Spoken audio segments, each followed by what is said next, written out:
Most of the time, we do not want to allow access to the fields within our classes from outside of that class.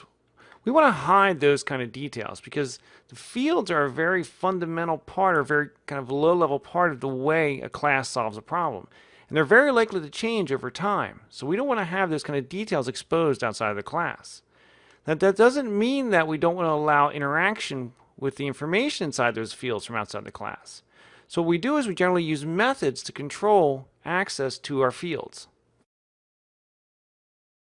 As you would expect, this is an issue that we have to address very frequently. So a common pattern called the Accessor mutator pattern has arisen to deal with that. Now, if you're not familiar with the term pattern, all that means is it's just kind of a common way we solve the problem.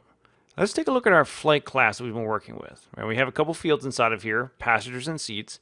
And let's say that we decide that we'd like to allow interaction with the seats values. Now again, we don't want to give them direct access to seats. We don't want to make that public. So what we'll do is we use methods to address that. So what we do is we use what's called an accessor to get to the field value. It's often just called a getter. And what we do is we create a method normally that has the word get followed by the field name. Right? So the accessor for our seats would simply be get seats. Notice that the return type is the same as the field itself.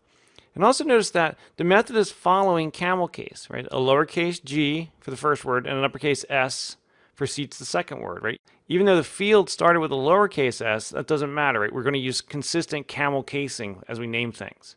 And all the accessor does is just return seats.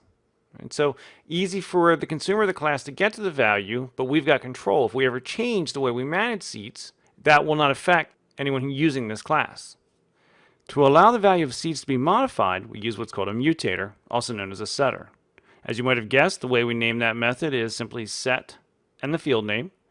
So a mutator for our seats field, which is going to have public void set seats.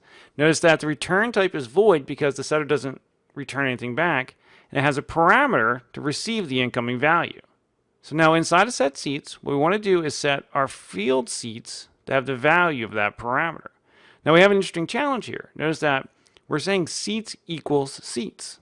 Well, because on the right-hand side, we want the one that's the parameter. On the left-hand side, we want the one that is the field.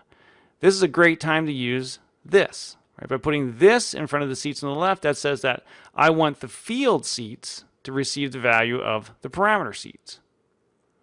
Right? If we go ahead and set up some code, we create an instance of our flight. If I want to set the number of seats, I simply call our SLC to NYC reference, again, set seats, pass in 150, that would set the value of seats to be 150. To get the value back, I simply call get seats against SLC to NYC, and it returns back the value we set, 150.